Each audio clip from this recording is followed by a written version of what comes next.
Oh my god, I think I did it! I'm like testing this out, making sure that it's cool. So this is the pilot week of Warcraft Daily. This is going to be the thing that I do for the next half hour. I'm going to be going over several talking points of things that has been happening. Well, basically the most recent developments here in the world of Warcraft.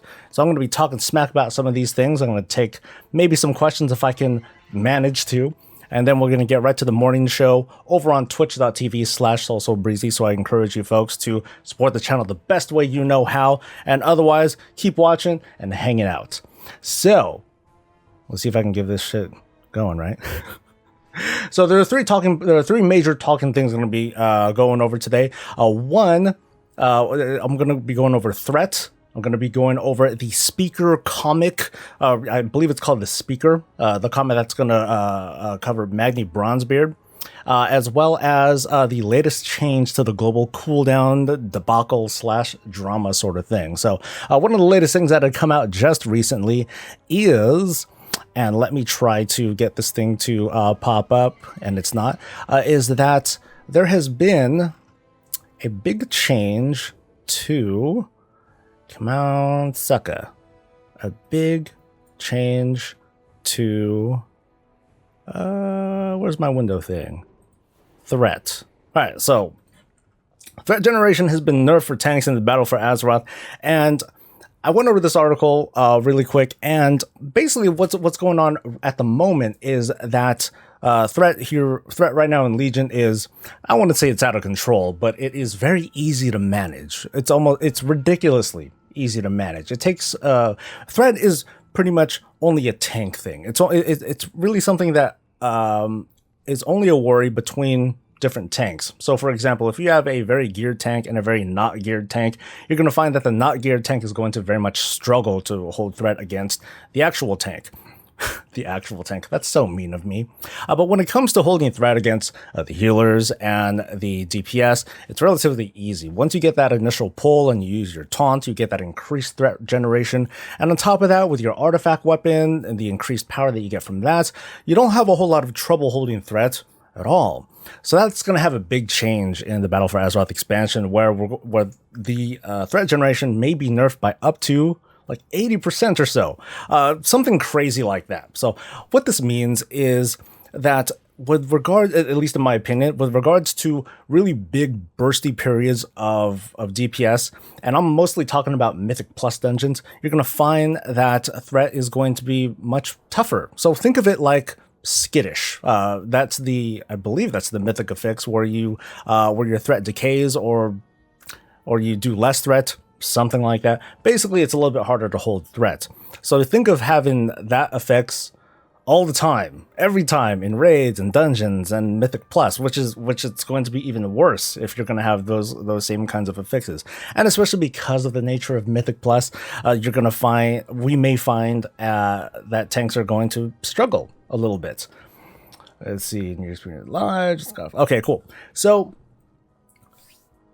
as a tank, as a protection paladin, I can at least speak to this. Thank goodness.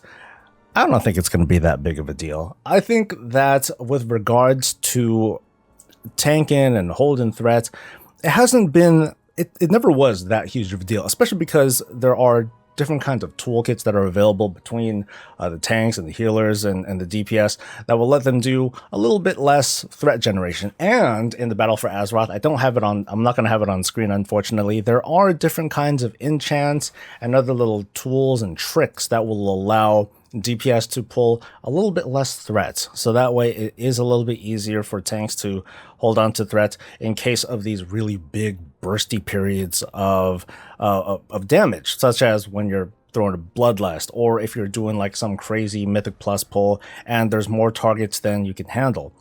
As a protection paladin, I don't see a big deal from it. I think our toolkit between Consecrate and Blessed Hammer or Avenger Shield, there are a lot of tools that we have available for us that are going to mitigate some of the issues there.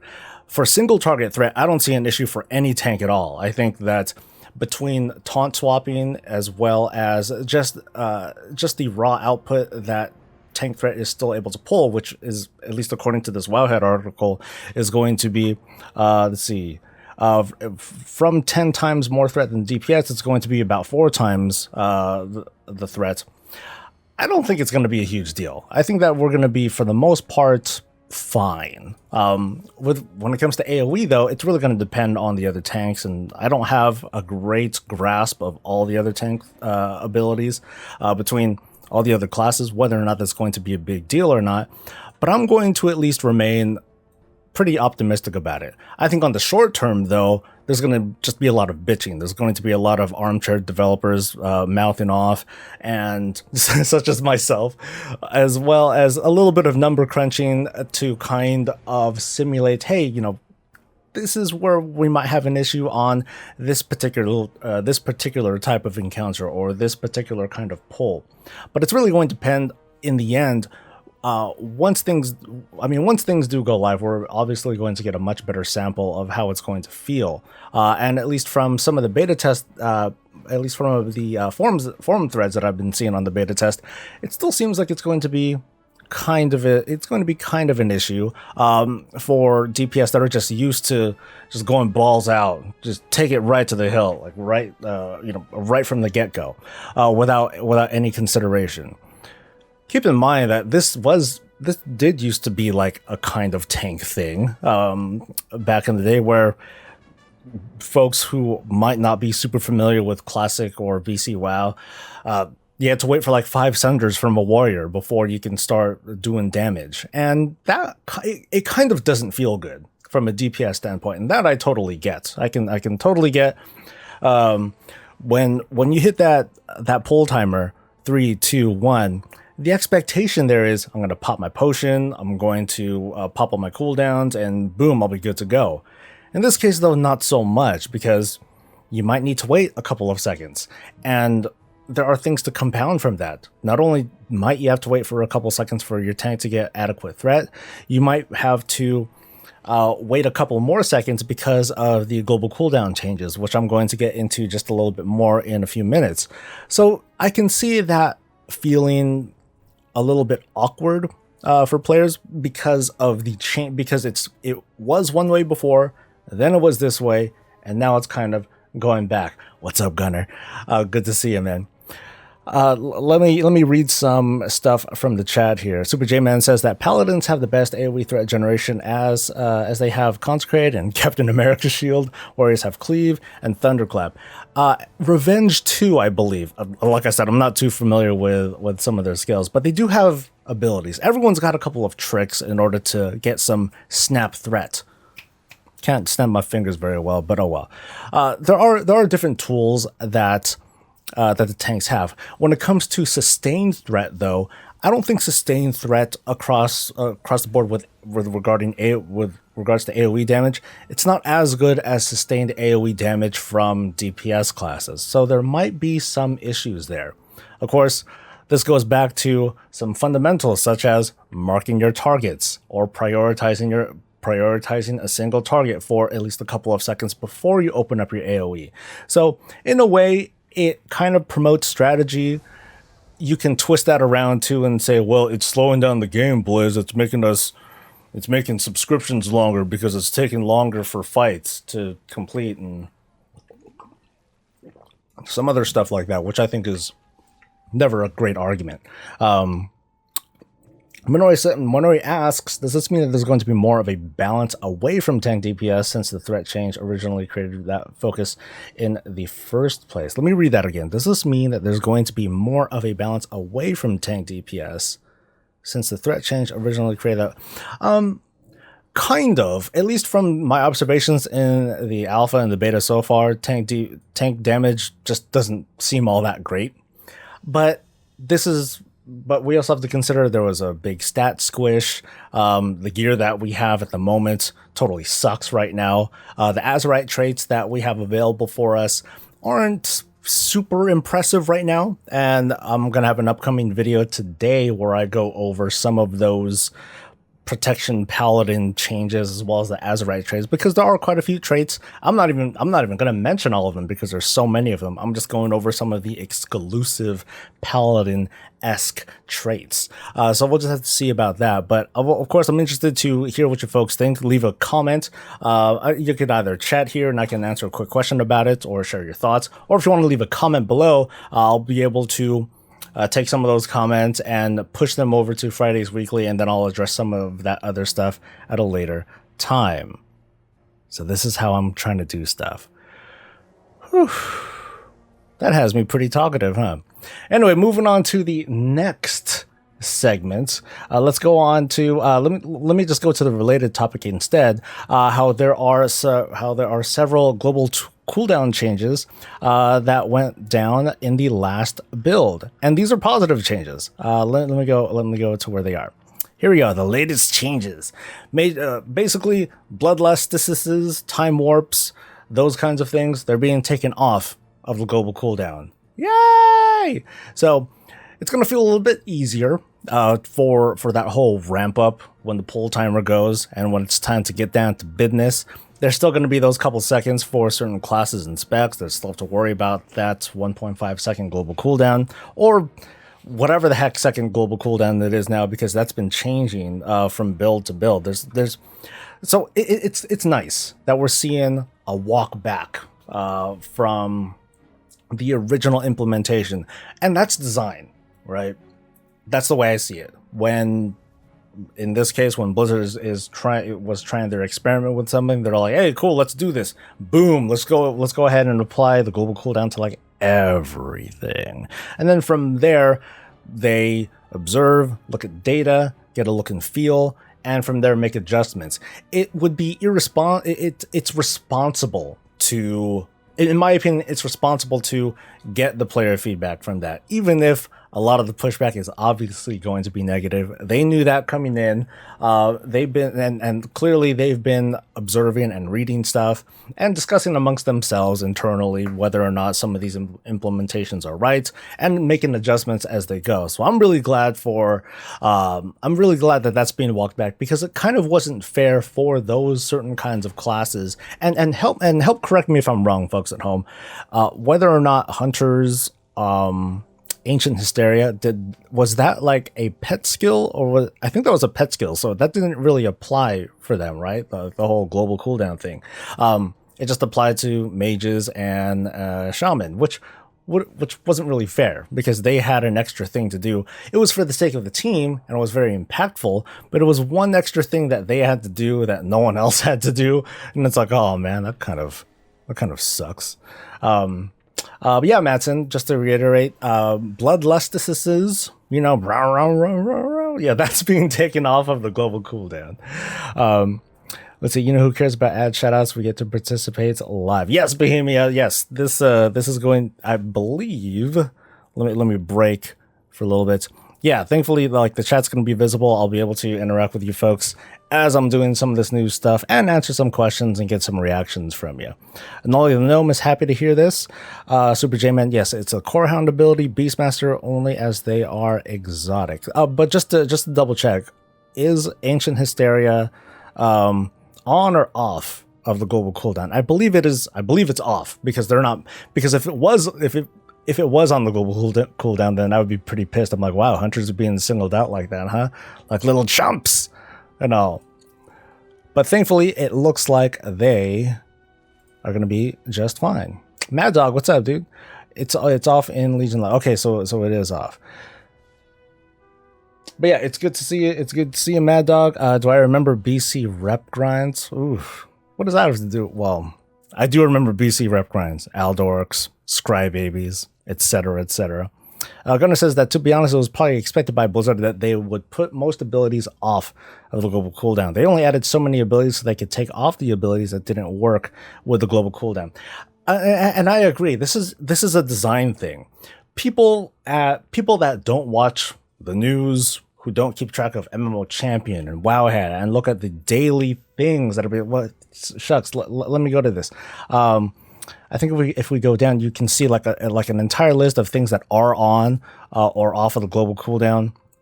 Let's see. Let's go down to let me find hunters. Hunters start with H. All right, so Beast Mastery, Beast of Wrath is on it. Stampede is on it. So yeah, nothing about Ancient Hysteria. So nothing to worry about there. All in all, bloodlusts and time warps and that sort of thing off the global cooldown, very cool thing. But like I said, it's a design thing. This is something entirely expected, and anyone who doesn't keep track of the news or anything like that, they're gonna come in day one for the battle for, like, there are a couple guildies that I know. They're gonna come in day one for battle for Azeroth and be like, hey, what's up, Soul? So what's new? I'm gonna be like, fuck, man, I don't know. Why don't you look at my goddamn news? I make it for you. And he's like, whatever, dude. I just play Xbox. I wonder if he's gonna watch us and figure out who I'm talking about. Oh well, but there are a significant. I think it's a significant number of people who don't watch these things, and they're just going to come in and be like, okay, what's changed? They're just going to look at that big ass thing of patch notes that's going to come through at some point and look at all these things and be like, wow, there's been a lot of changes. But they're not going to see the daily drama of, oh my God, it was like this. And then it was like this. And oh my God, and now it's like this. And that goes back to also the idea of spoilers, story spoilers. I say this a lot, but with every turn of the page, we get reactions from the community. Oh my God, the Horde are evil.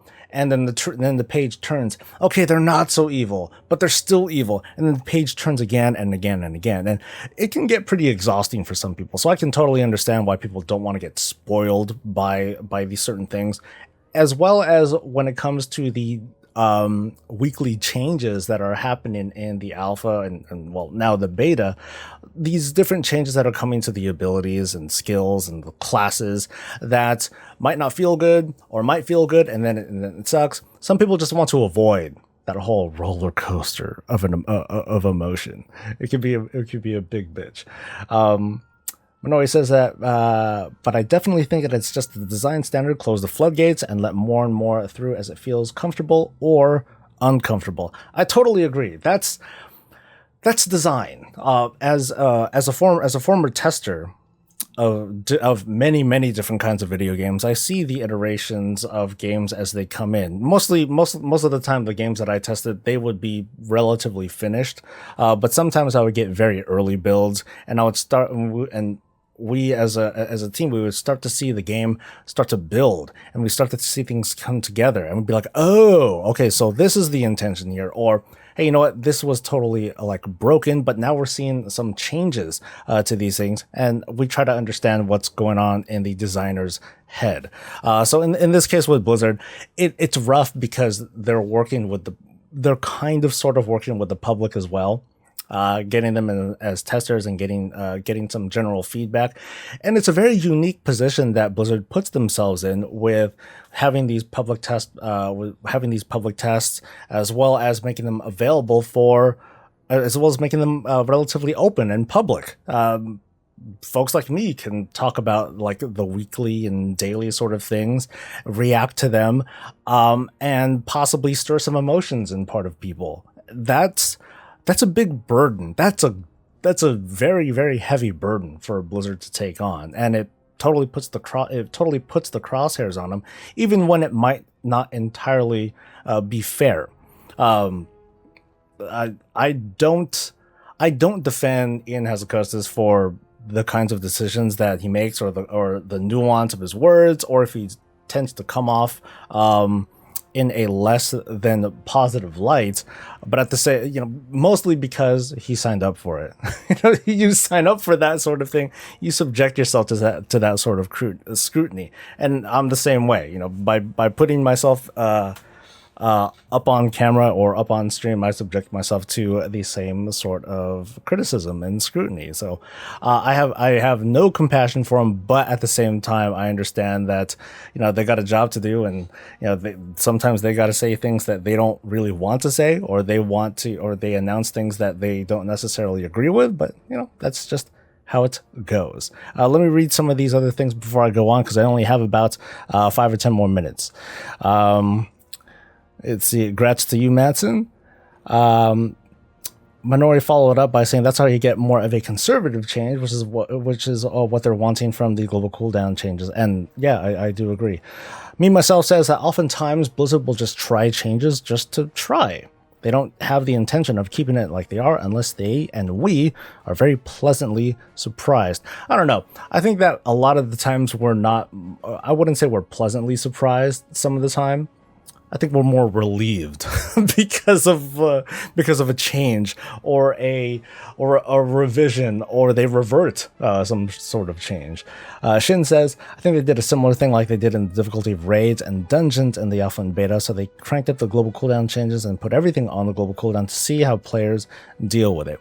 It's kind of an unfair thing, right? To kind of use us like that as testers. And there's oftentimes that joke of, even when the game does go live, oh yeah, we're paying Blizzard to be their beta testers, or some garbage like that. But that's one of the more effective ways to get data. I'm sure that they have a very robust system of getting inputs and data from all the things that we're doing. And then amended the whole thing to balance it out. It's easier to take things off and then to put things on. Yeah, I totally agree with that. Forced personal loot will be the doom of raiding. That might be something that I'll talk about very briefly. That I'll talk about during the morning show over on Twitch, which I'll be going over to in about 9 minutes or so. Excuse me, because running my mouth does this. Makes me do it. Duck thinks that I feel that that Biffa is going to be the next WoD, and it could be. Let's not kid ourselves. This might suck balls, and it might not. I at least want to be fair and try this stuff out, see how it goes.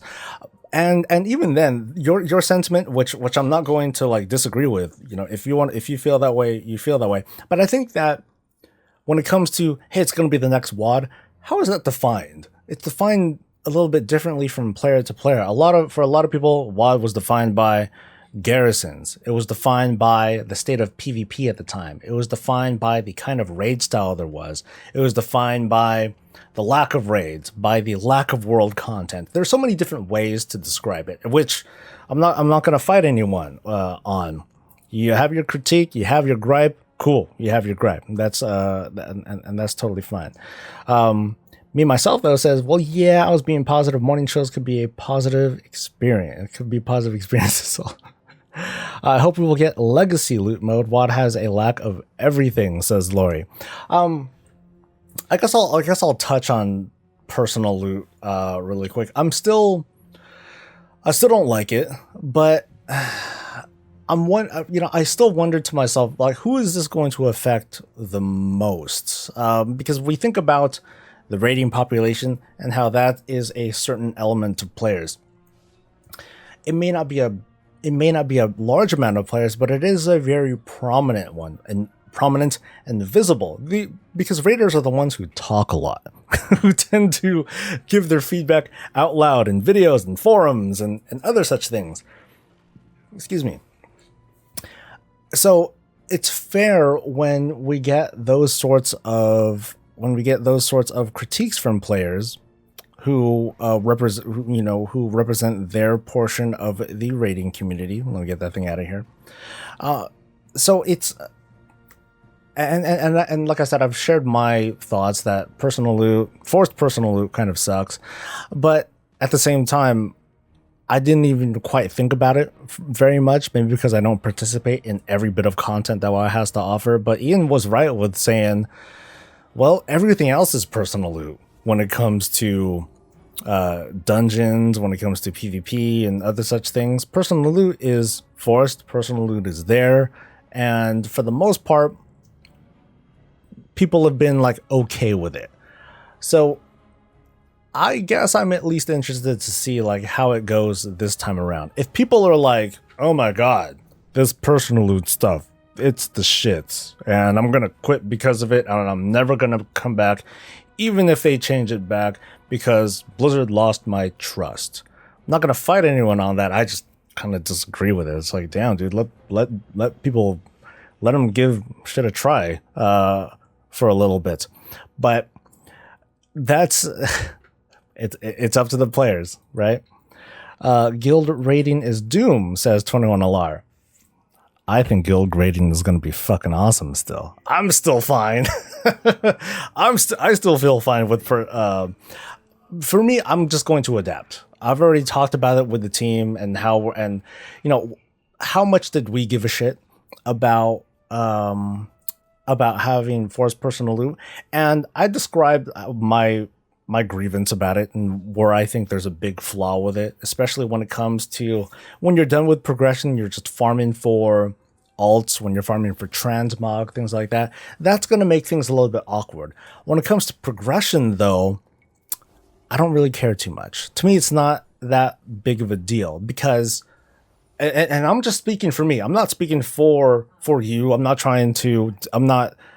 disagreeing with you. It's just that my perspective.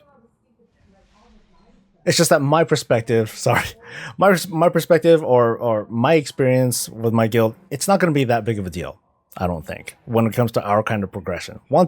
Because for us, loot is definitely a tool, not a thing of prestige, not a thing to celebrate. You'd be like, oh man, I'm so awesome because I got this stuff. Not really. It's just a thing to get. And even before, like, I would encourage people to like trade things up and give loot to those who are like most deserving of stuff. So I'm still going to be pushing for that whenever that opportunity arises. It's just that opportunity is going to arise much less than it will before. But as for going beyond that, trying to meme it or trying to take a hyperbolic kind of viewpoint to it, no, I'm just going to kind of wait and see on it. I think the inability to trade is just going to be like kind of awkward. Pug rating equates to cancer. I don't know if it equates to cancer because that means I wouldn't be able to take any viewers onto my raid streams either, and that would kind of suck too. How's Angry Mom, says Mad Dog. That's Nelia. That's one of my guildmates. She's doing all right. She's doing good. Same old for her, actually. Duck says that my guild ran personal loot on all of Vantaurus. We had 2 people that they couldn't get a single piece of gear they needed for nearly 2 months, and they ended up leaving the guild. I'm curious about how that works. So what you're saying, Duck, and I'm just presuming the circumstance that you went through. So your guild went personal loot through all of Vantaurus. Throughout those entire 2 months, there has been no scenario where an upgrade drops and it is not an upgrade for the other 8 to 20 or so people on the team, and they couldn't get anything. Now, keep in mind that happens. Unfortunately, there are instances where people just don't get shit, which fucking sucks, right?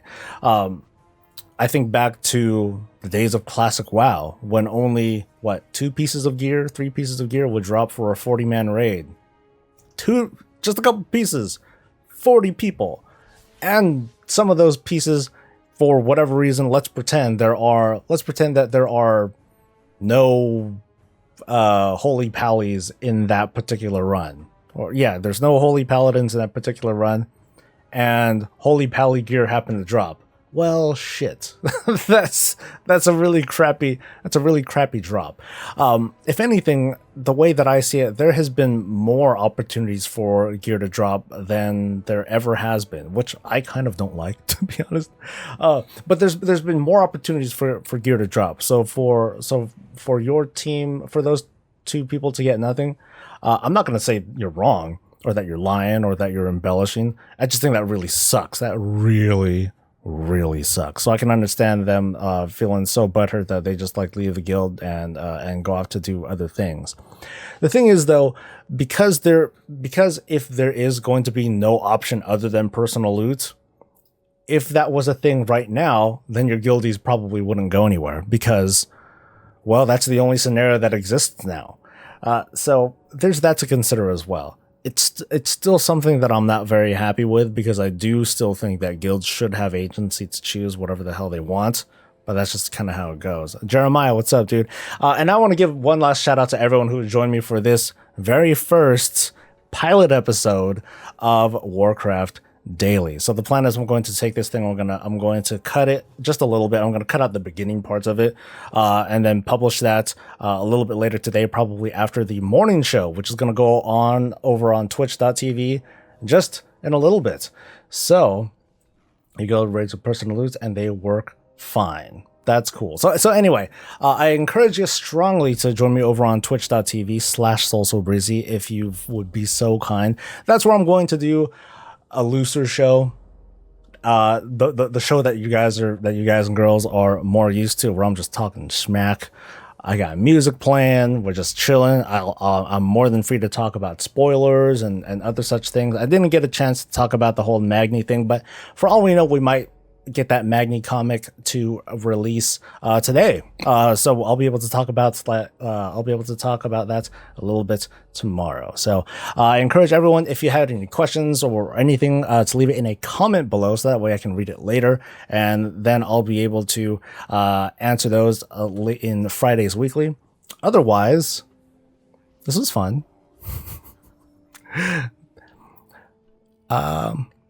Basically, me myself. That's the idea. So that way, we'll see how my Fridays look, or we'll see how the next couple of days look. So those were the talking points of the day. I'll try to get to some other stuff in tomorrow's show, but in the meantime, I'm going to sign out of here. Give me about 5 or so minutes while I rest my poor throat, and then I get ready to talk smack over on the morning show and just hang out with you folks at home and at work and on the toilet, etc., etc., etc. So thank you for joining me this morning, and I'll see you tomorrow morning around the same time or so for more daily stuff and more smack talking and more interacting with you folks at home with your questions and your reactions. So you guys have a good one. And again, if you haven't already, please like and subscribe to help support the channel so I can keep giving you this and all things Warcraft. I'll see you guys in the next thing. And until then, stay safe, stay happy, and stay breezy, you know.